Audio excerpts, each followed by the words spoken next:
Chapter 3. A Walk in the Park.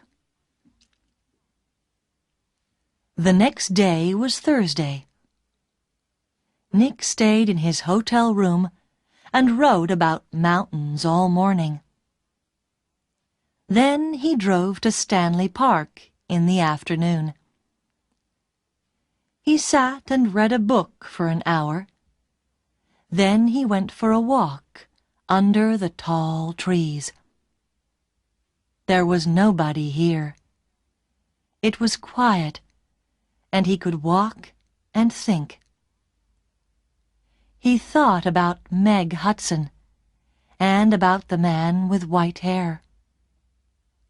Did he know Meg Hudson? Did she know him? He remembered Meg Hudson's last words. "Drive carefully, Mr. Hollywood." Why did she say that? Why did she call him Mr. Hollywood? He didn't understand any of it. Suddenly, he heard a noise. He stopped. That was a gun, he thought.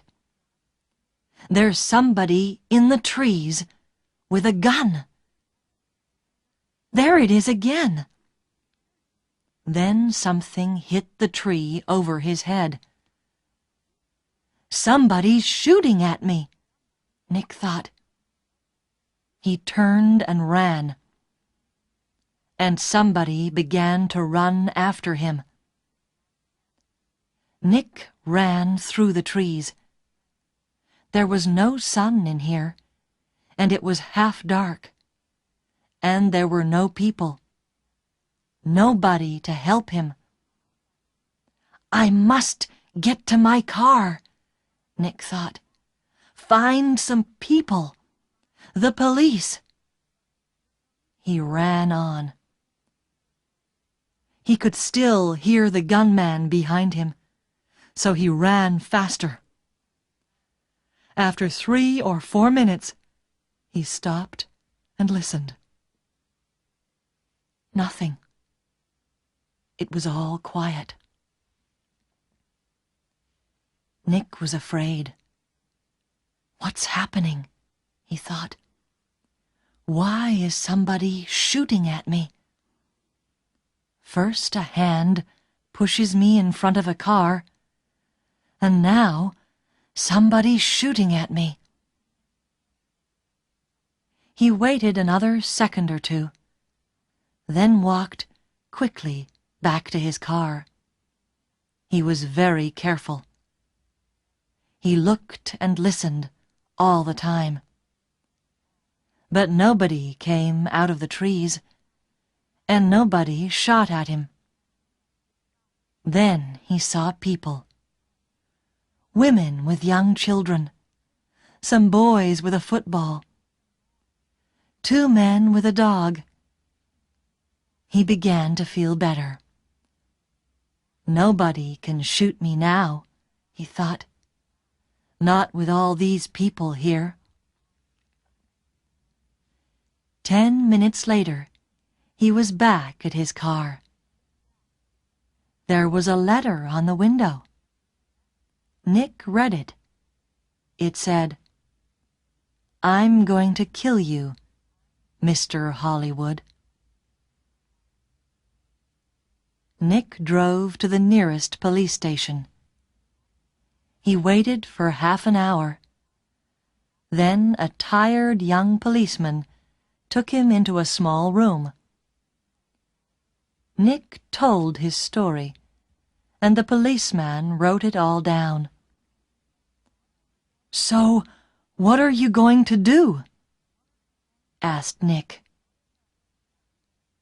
"Nothing," said the policeman. "Nothing?" said Nick. "But somebody shot at me, and—" "Mr. Lords," the policeman said tiredly, "how many people are there in this town with guns?" "I don't know," said Nick. "But you didn't see the gunman. Was it a man? A boy? A woman?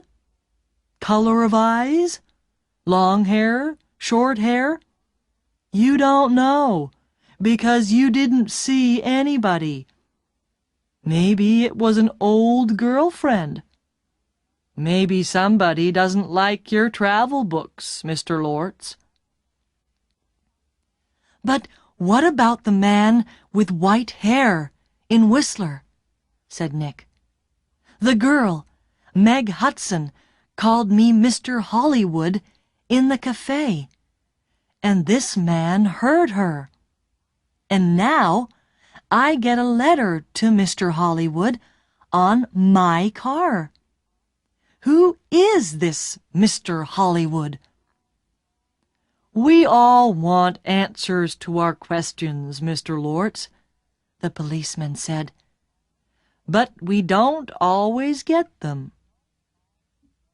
Questions, but no answers. Nick walked out of the police station and drove to his hotel. He was angry and afraid. "How did the man with white hair find me in Vancouver?" he thought. "Did he follow me from Whistler? Is he following me now? Maybe he's staying at my hotel too, in the next room, with his gun."